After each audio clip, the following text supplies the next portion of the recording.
So you have the rules to follow in order to name your organic compounds, but I wanted to create this video to kind of give you the first 3 things you should do before you ever start following the rules.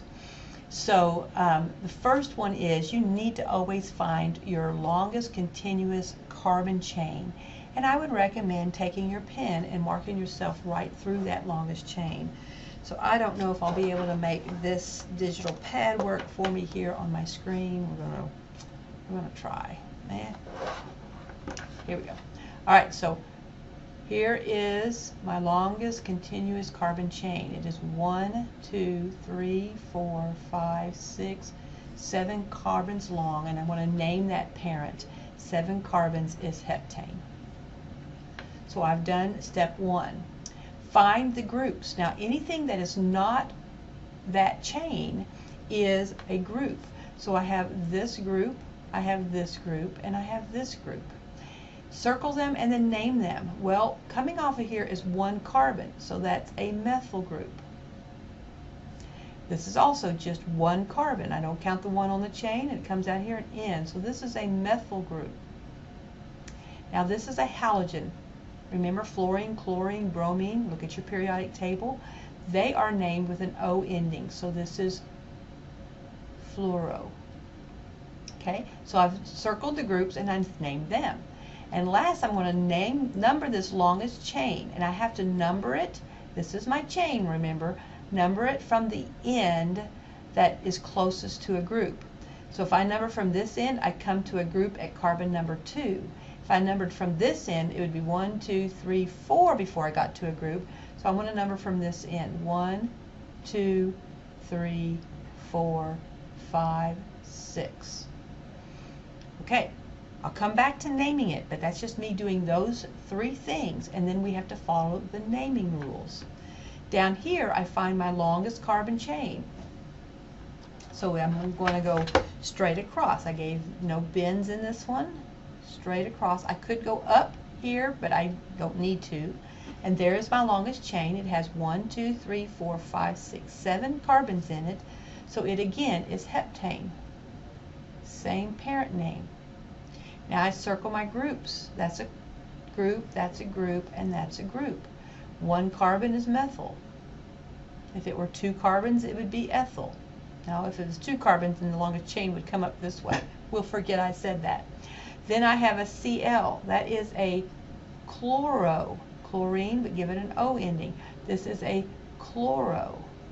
So I have done step 2. Step 3 says number the chain. Would I start numbering from this end or from this end? I number from the end. It gets me to the group the soonest.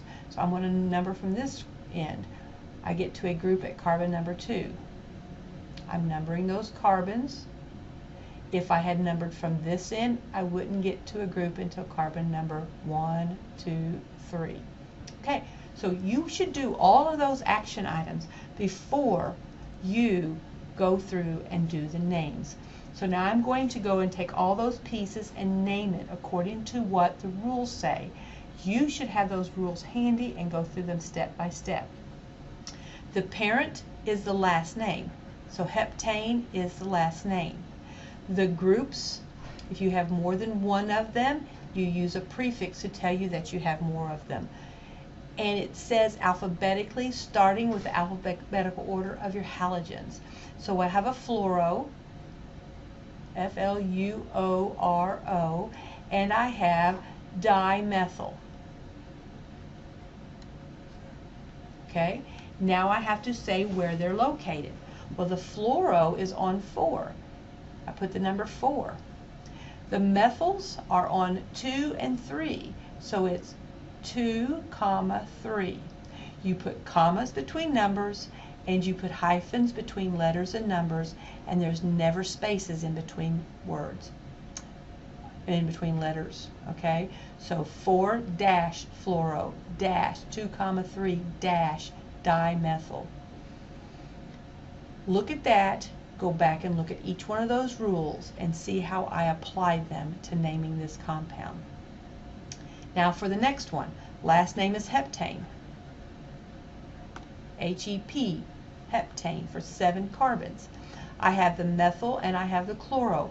We always name the halogens first and then the alkyl, the carbon groups second. There are 2 of these chloros, so I'd have to call it dichloro,